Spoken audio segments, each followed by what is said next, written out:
उद्देश्य को साकार कर रहे हैं कि किस प्रकार से जनता का जो पैसा है उसको हम लूट करके हम हमारी जेबें भरें। भ्रष्टाचार एक असीम ऊंचाइयों तक इस राज्य में हो गया है। सिर्फ और सिर्फ ये घोषणाओं वाली सरकार रही है, अपना फोटो लगाकर प्रचार करने वाली सरकार रही है। आगे आगे वो लोग रोड बनाते गए हैं, पीछे पीछे रोडें टूटती गई हैं। आज एक भी रोड आप ऐसी देखेंगे जो इसी कार्यकाल में बनी। सभी साथियों को नमस्कार। आप देख रहे हैं सुपर फास्ट खबर। मैं हूं ओम प्रकाश दांतला और आज मेरे साथ जुड़ चुके हैं विराटनगर विधानसभा क्षेत्र से जाने पहचाने, आप सभी लोग जानते हैं, जो लगातार जनता के बीच में रहकर जनता की सेवा कर रहे हैं। मैं बता दूं आप सभी को, हमारे साथ जो खास आज एक्सक्लूसिव इंटरव्यू लेने जा रहे हैं, हरि प्रसाद जी बलीवाल जी हमारे साथ में जुड़ चुके हैं। सर, स्वागत है आपका हमारे चैनल के अंदर। नमस्कार, बहुत बहुत आभार ओम प्रकाश जी, आपने हमें इंटरव्यू के लिए चुना। तो मेरा पहला सवाल आपसे यह रहेगा कि आप पार्टी में किन किन पदों पर कार्य कर चुके हैं? बहुत ही महत्वपूर्ण प्रश्न है आपका और इसके उपलक्ष्य में मैं आपको बताता हूं।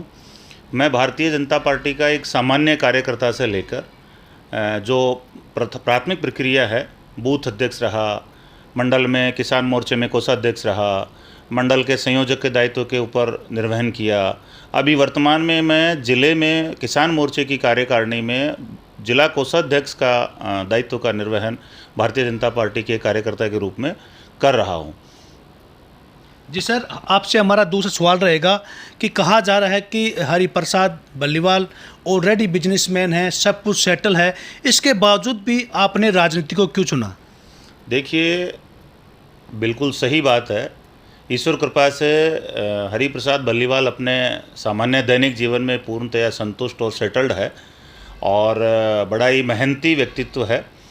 और राजनीति में जाने का मेरा एकमात्र उद्देश्य जो है, मैं हमारे पूरी पारिवारिक पृष्ठभूमि एक सामाजिक सरोकारों वाली रही है और उसी के अनुकूल वंशानुगति सामाजिक सेवा का सरोकार का मेरा जो भाव है उसको चरितार्थ करता हुआ मेरे आसपास के संपूर्ण जनमानस का, जैसे आप पूरे विराटनगर विधानसभा क्षेत्र के संपूर्ण जो जनमानस है उससे मैं काफ़ी वर्षों से जुड़ा हुआ हूं और उनके सुख दुख में हमेशा साथी रहता हूं और सहज भाव से उनके लिए जो मुझसे बन पड़ता है वो करता रहता हूं।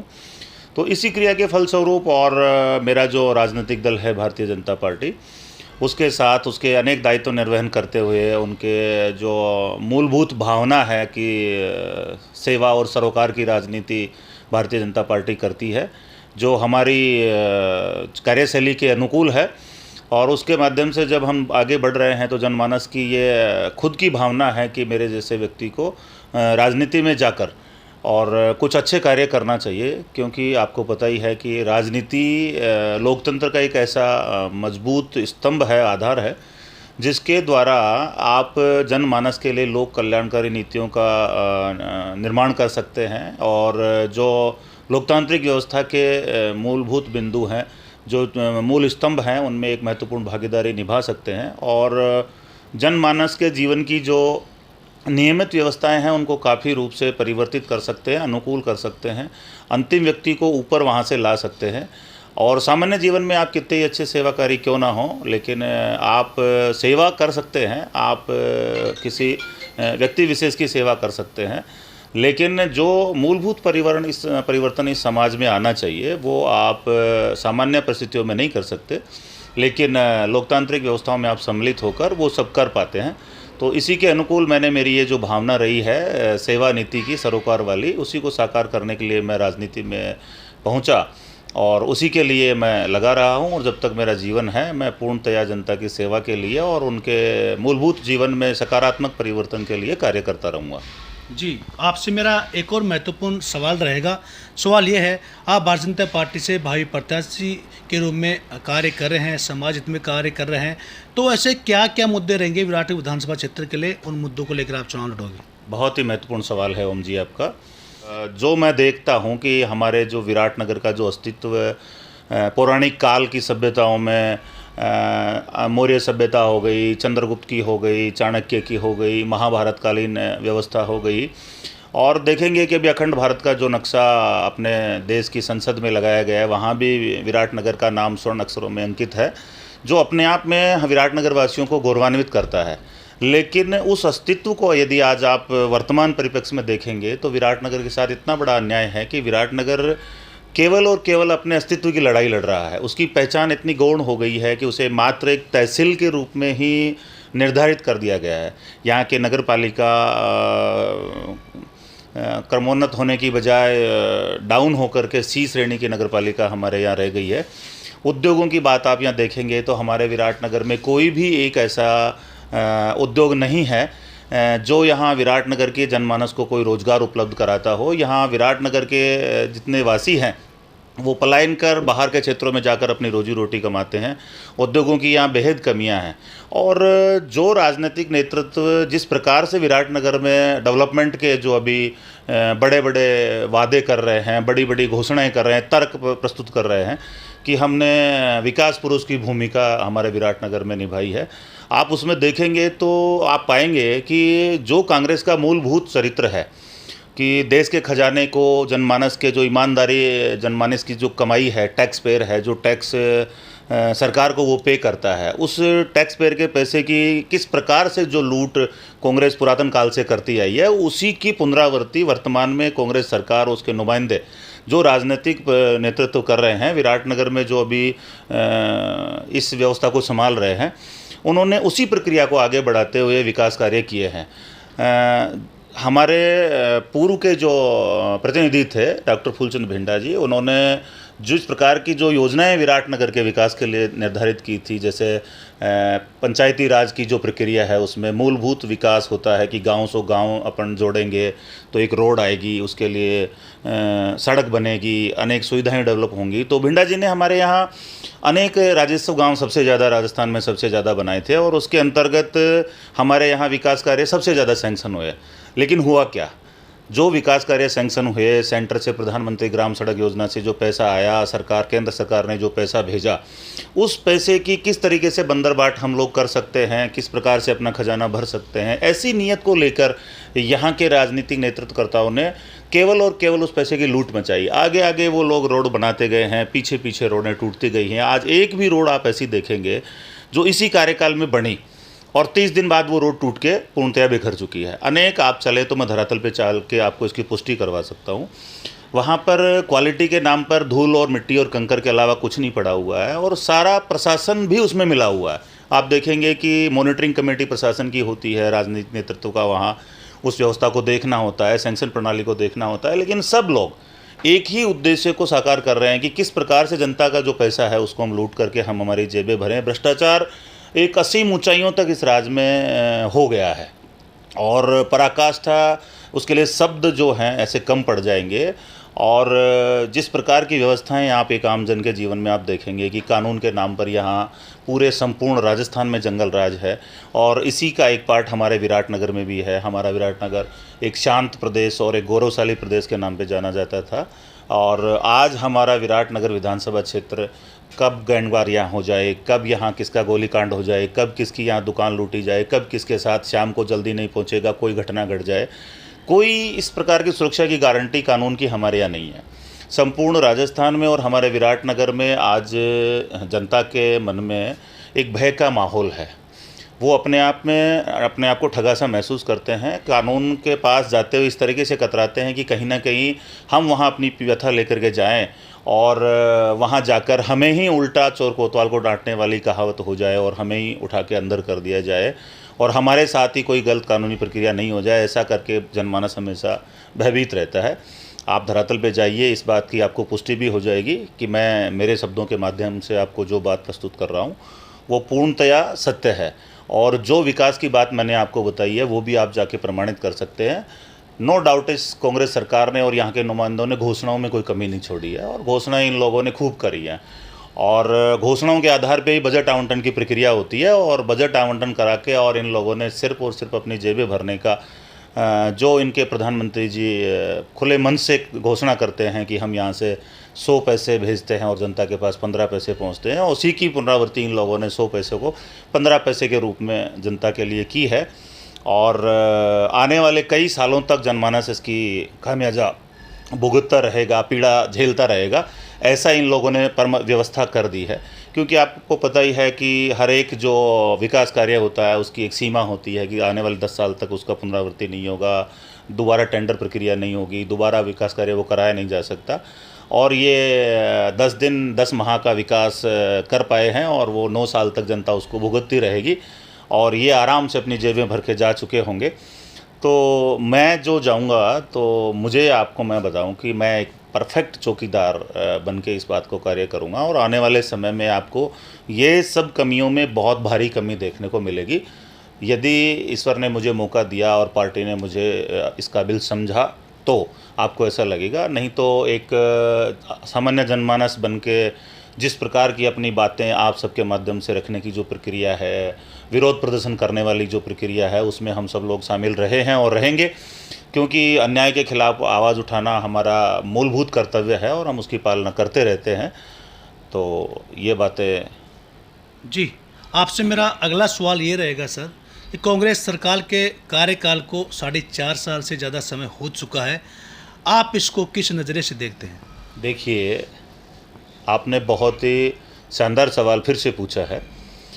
कांग्रेस का शासन राजस्थान को 4.5 साल से जो मिल रहा है, उस शासन को मैं अपनी नज़र में, मैं ही नहीं, संपूर्ण जनमानस से आप जाकर पूछेंगे तो प्रत्येक व्यक्ति उसको घोषणाओं वाली और जुमलेबाजी वाली सरकार करार देगा।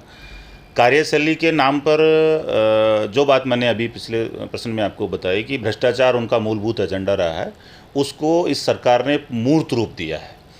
कानून व्यवस्थाओं के नाम पर इस सरकार ने राजस्थान के जनमानस को जंगल राज दिया है। राजनीति के नाम पर इस सरकार ने जनमानस को तुष्टीकरण वाली राजनीति दी है। किसानों, युवाओं, बेरोजगारों को इस सरकार ने, जो इनका इस सरकार का मूलभूत जो रिजल्ट है वो हमेशा से धोखे वाला रहा है और उसी को इन्होंने परिभाषित किया है।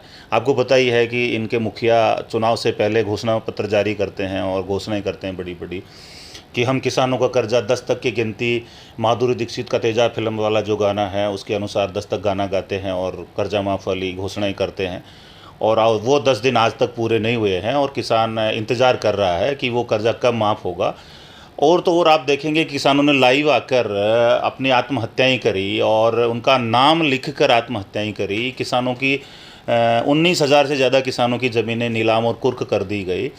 और युवा जो है 19 परीक्षाएं, कितनी बड़ी परीक्षाएं होती हैं कि 19 पेपर राजस्थान में लीक हुए और किसान और काश्तकार कौम के सारे युवा हैं वो तैयारी करके जाते हैं, बहुत सारी आशाएं लेकर के गए हैं और उनकी आशाओं के पर किस प्रकार से कुठाराघात इस सरकार ने किया, किस प्रकार का धोखा दिया, ये आप सबके समक्ष भी है। तो इसमें तो कोई बड़ी बात नहीं है कि कांग्रेस मतलब धोखा, वो वाली परिणति इन्होंने अपने आप में परिभाषित की है। और नंबरिंग के मामले में तो देखो, नंबर और रिजल्ट तो उनके आते हैं जो कुछ कार्य करते हैं। इन्होंने तो सिर्फ और सिर्फ भ्रष्टाचार और तुष्टीकरण की राजनीति, जंगल राज और इस राजस्थान के जनमानस को सिर्फ और सिर्फ ठगने का काम किया है। तो नंबर मेरे हिसाब से जनता इनको आने वाले समय में 0 ही देने वाली है। और जो लोकतंत्र का उत्सव जनता मनाती है और उसमें सिर्फ और सिर्फ जनता के एकमात्र हथियार होता है वोट, और उस वोट के माध्यम से पूरी तरह से चोट करके और कांग्रेस को इस अपनी गलती का एहसास जनता आने वाले समय में, कुछ ही समय में कराने वाली है। और जो कुछ थोड़ी बहुत ये संख्या में बचे हुए हैं, परमानेंट रूप से राजस्थान का जनमानस इनका लोकतंत्र से विदाई का मानस बना चुका है। और अच्छा सर, चुनावी साल बजट को लेकर।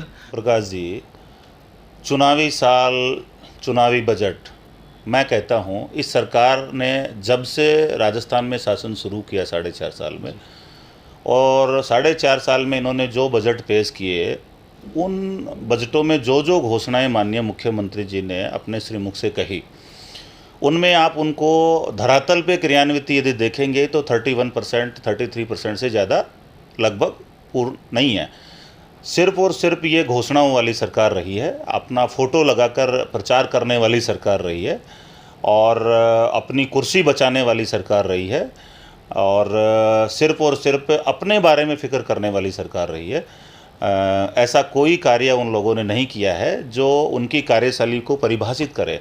बजट में आप देखेंगे कि इनके आय और व्यय के जो खर्चे हैं उनमें एक बड़ा अंतर आपको नज़र आएगा। इनके पास इनकम के स्रोत जो एक दैनिक व्यवहार में ही प्रतिभाषित होता है कि हर एक आर्थिक व्यवहार में पहले आय का देखा जाता है, उसके बाद में व्यय का देखा जाता है। इनके पास आय के स्रोत है ही नहीं और उसके बावजूद ये खर्च की इतनी बड़ी घोषणाएं कर रहे हैं, जिस प्रकार के लॉलीपॉप ये बांट रहे हैं, जिनको ये किसी हालत में पूरा नहीं कर सकते। सिर्फ और सिर्फ जो जनमानस है उसको सीधा समझकर और ठगने का प्रयास ये लोग कर रहे हैं। तो इसमें बोलने जैसा और परिभाषित करने जैसा ऐसा कुछ होता ही नहीं है कि इसके ऊपर चर्चा की जाए। ये तो एक हर एक सामान्य व्यक्ति बता सकता है कि बिना आय के खर्च कैसे संभव है। जैसा कि एक और सर आपसे अगला सवाल रहेगा हमारा कि टिकट को लेकर विराट विधानसभा क्षेत्र को लेकर आप क्या कहेंगे? देखिए, राजनीति महत्वाकांक्षाओं का क्षेत्र है और राजनीति में मैं भी एक भारतीय जनता पार्टी से जुड़ा हुआ कार्यकर्ता हूँ और टिकट मांगना एक स्वाभाविक प्रक्रिया है और उसी के अंतर्गत मैं ये मांग कर रहा हूँ। यह जनमानस की मांग है जो मैं मेरे माध्यम से कर रहा हूँ। भारतीय जनता पार्टी मुझे प्रत्याशी बनाकर टिकट देकर क्षेत्र में सेवा का मौका देगी तो मैं उसकी पालना में चुनाव लड़ूंगा और ये जनमानस मुझे साथ देगा, चुनकर भेजेगा और मैं इसके लिए, इनके सरोकार के लिए, लोक कल्याण के लिए, इनकी सेवा के लिए सेवक बनकर कार्य करूंगा। और यदि इसके लिए पार्टी मुझे, मेरा जो दल है वो उपयुक्त नहीं समझेगा तो कोई बात नहीं, मेरा जो पायदान मुझे निर्धारित करेगा, जो जिम्मेदारी, जो दायित्व पार्टी संगठन और ये जनमानस मुझे देगा उसका मैं निर्वहन करूंगा, क्योंकि मैं एक ऐसा व्यक्ति हूं सिर्फ और सिर्फ कार्य करने की पद्धति पे ध्यान देता हूं और जो स्टेप मुझे मिलता है उसी को परिभाषित करने की ओर मेरा ध्यान केंद्रित करता हूं। तो मुझे कहीं कोई अतिशयोक्ति नहीं है कि मुझे जो जिम्मेदारी पार्टी और संगठन देगा उसका मैं आने वाले समय में पूर्णतया एक निष्ठावान कार्यकर्ता बनकर उसकी पालना करूंगा और जो मेरा मुख्य कार्य है सेवा, उसको मैं इसी प्रकार से और ज़्यादा उत्साह की दृष्टि से करता रहूँगा। जी, जैसा कि आपने इंटरव्यू में देखा और सुना भी होगा, विराटनगर विधानसभा क्षेत्र से जो भाई जो भारतीय जनता पार्टी से उम्मीदवार हैं हरीजी बल्लीवाल, उसने आप एक सारी बातें बताई उन्होंने। और आपको मैं कहना चाहूँगा, यदि आपको हमारा इंटरव्यू अच्छा लगा हो तो इसको इतना शेयर करो दबाकर, तभी हर विराटनगर विधानसभा क्षेत्र की हर व्यक्ति के पास पहुँचे।